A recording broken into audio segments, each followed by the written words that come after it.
compliance. O gawa na kayo executive order nyo. O.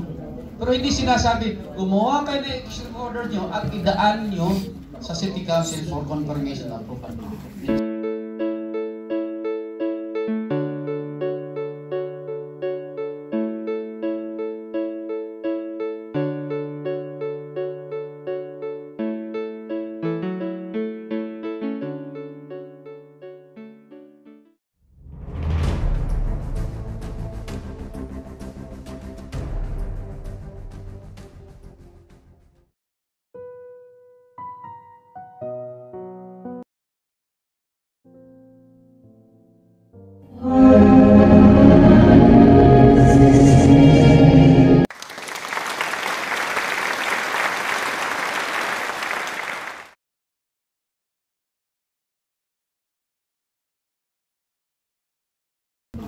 Sinabihan mo ba kayo nun? Doon sa PBN yun, barangay, newly elected officials, wala sinabi na idaan sa City Council. Kaya, pag lumaan ang executive order sa amin, pinapagalit, nagagalit sa amin ng kapitan. Bakit? Wala naman daw sinasabi sa kanila. O, pag tinanong ko namin yung barangay secretary, Sir, dati wala naman ganun. Di ba? Wala daw ganun. Ang sagot ko naman, meron na. Bakit sir? Pinandito na ako eh. Para tanungin kayo, bakit wala executive order na dumadaan sa City Council. Okay. Ang executive order po, dalawa po yan ang nagre-review actually.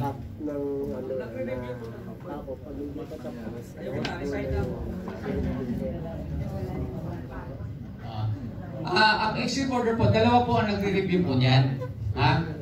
Section 30 po, pag nagbigay ka ng executive order ni Mayor, si Mayor po ang magre-review.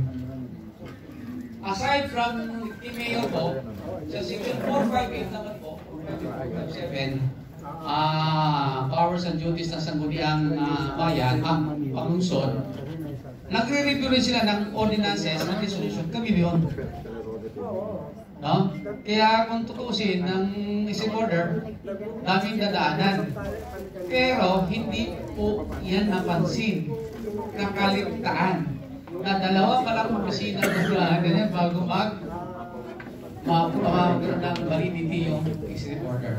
Okay pa? Next. Yan, officers.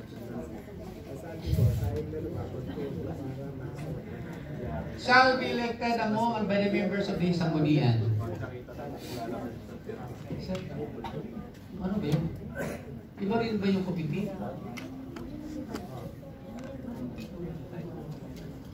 Standing committees?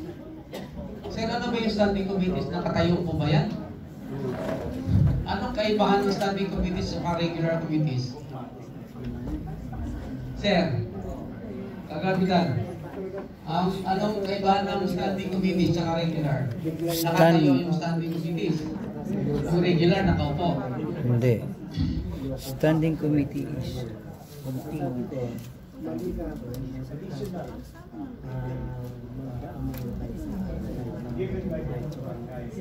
regular, that is in accordance with the local government code.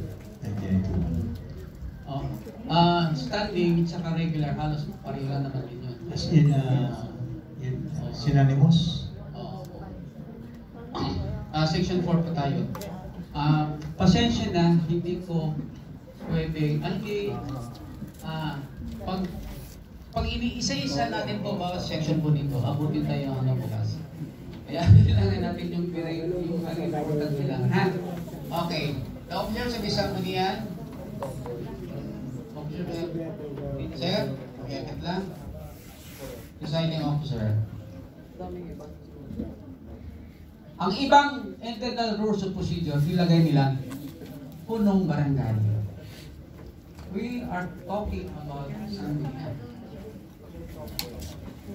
Ang punong barangay, tatlo po ang kanyang. Tatlo yung kanyang. Tatlo yung ulo niya, tatlo yung position niya. Okay.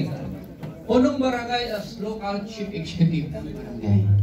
Siya yung implement o siya yung perform ng executive function. Okay? Maaari po ba magpasa ng resolusyon ang sangguniang barangay kung saan ang mga facilities ng barangay ay pwedeng i-manage ng kagawad? Yun nga. Pwede ba magpasa ang sangguniang barangay na mga facilities ng barangay ang mag-ooperate, ang ma-manage ay kagawad? Meron barangay ganun? No? Meron barangay ganun. Kasi nga, kaya nga naipasa yun kasi hindi alam ng kapitana na trabaho mo yan, function mo yan eh. All facilities ng barangay, pananagutan ng kapitan yan o kapitana. Bakit? Diba yung mga properties, ang nakalagay sa index card nyo sa GSD, sa General Services, ang liable doon is treasurer and the punong barangay. So pwede ba yung kagawad? Siya ngayon ang mag-aasikaso doon sa, diba, multi-purpose hall. Kagawad, ikaw nang mag-manage yan. Siyempre, gawin ng kagawad. Pag may gagamit ha, may bayad, 1,000 pesos. Ako nagmamanage eh. Sinabi ng aking kapitan. At saka may resolution yan na ako mag-manage. Di nangyari pa raw pinagkakitaan yung okay ba sa inyo yan mga kapitan, kapitana? Hindi pwede. Kasi trabaho po yan ng local chief executive. Okay, pangalawa, sa sangguniang barangay, ano papel niya? Punong barangay ba siya? Local chief executive ba siya? Hindi. Presiding officer. Okay? So, ang katauhan niya bilang presiding officer. Hindi siya punong barangay.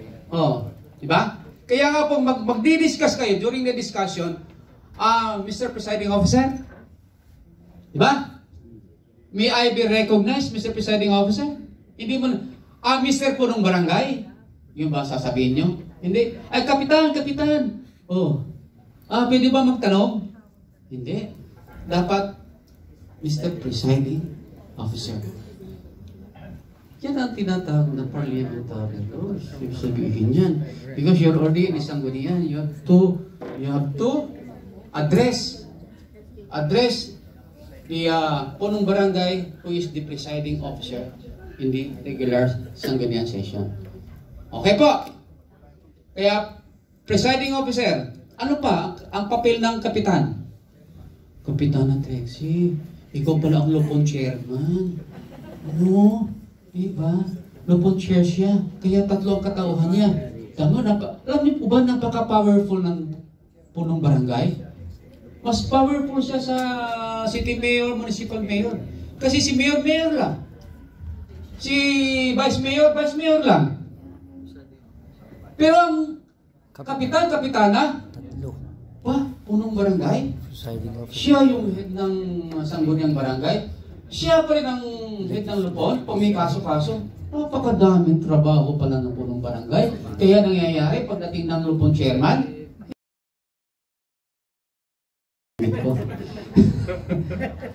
ay, kapitana, di ko sinabi ikaw ha. Di totoo yun. Bakit? Sa dami na niya trabaho na.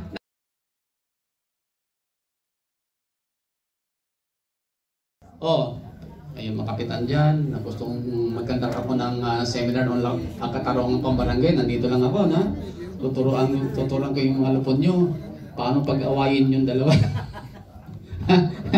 Dami ko na kasing kinandar ng seminar on katarungang pambarangay.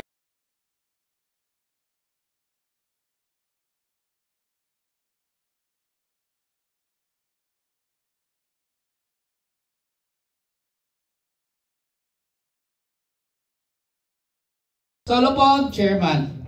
So, napakahalaga ng kanyang papel. Okay po. Ngayon, balik na tayo. Sinabi ko, within 10 days, kailangan pirmahan niya ang Resolution or ordinance. Ayan. Bakit? O nga, binanggit Section 55. Kailangan niyang pirmahan yun. Next. Pare, bilisan natin. Okay, babang kunti. Ito yun po, to sign the ordinance and the act ng ganyan. Binanggit natin kanina. Okay po. Ito pare. Tawagin ko na yung ganyan. Diyan lang muna ha. Okay. Minutes. Sa baba pala. Pero unahan ko na. Kayo ba'y pumipirma ng minutes?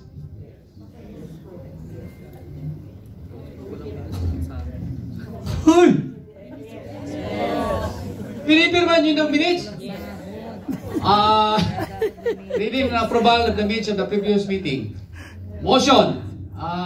Mr. Presiding Officer, Madam Presiding, I move for the approval, the reading of the minutes of the previous meeting. Okay. So, nagmo-motion ka na, hindi mo ba binasa? Yung minutes? Bakit? Sabi ni Kapitana, palmahan na daw, para matapos na eh. Di ba? Di ba dapat basahin mo na? Basahin nyo muna yung minutes kung meron kayong mga objection doon for correction. Hindi na mo basta-basta pirmahan. Okay, reason bakit ho kailang pirmahan yung minutes? Para pag nagkaroon ng demandahan at ikaw kagawad, dinimanda mo kami, ikaw nga, pumirma sa minutes eh. Di ba? Tapos magdidemanda ka, ito yung gagawin mong dahilan. Ito nga, pumirma ka nga eh. Di ba? Di ba nga gano'n? Kaya kailangan mag-ingat din tayo. So whatever matters arising in the minutes, kailangan doon ay basahin ng mga kagawad before I move for the approval of the minutes. Okay? E paano? Si Secretary nasa Oyo. Hindi naman nagbigay ng kopya ng minutes. Joke lang. Joke lang. Ayan. Kasi kailangan po yun, no? Kailangan may pirma ang mga kagawad para pag halimbawa nagkaroon ng question, meron kayo pangontra. Ito, pinirmahan mo. Bakit? Kasi sometimes, merong kagawad na kalaban ng presiding officer at sasabihin, wala akong sinabing ganun. Di ba? O kaya naman, may sinabi ako, hindi nilagay ng barangay secretary. Di ba? Nangyayari yan? Nangyayari yan. Pag naghanap ng butas, yung kagawad. Yes. Di ba? Okay, kaya napakahalaga, advice ko lang po sa ating mga barangay secretary, huwag lang minutes yung magsusulat. Bumili ka ng recorded no? Actually, hindi na ni-require ng city secretary yung journal of proceedings, yung bawat pahinga mo, naka-record. Di ba? Dati-rati, doon sa inspection evaluation, nire-require yung journal of proceedings, di ba? Na sumipa ka lang, naka-record. Pero ngayon, di na, no? Kasi nahirapan ng mga barangay secretary, no? So, what is important doon sa minutes, kung ano yung narinig mo, at ano yung sa pagkakaintindi mo, ang iyong inilalagay. Tama? Tama. Hoy! Ngayon, pag may problema during the approval, kaya nga bibigyan sila ng kopya yung mga kagawad, kung meron silang mga dapat alamin na hindi na ilagay doon. So that's the time na pwede siya magsabi, wala nakalagay doon. So, Madam Presiding Officer, I move that we modify. We correct the minutes. Kasi po, wala po yung sinabi ko dati, hindi nakalagay. So yung tinatawag na diplomatic approach, how to change the minutes, hindi yung suntukan na agad. No? Diyos ko sa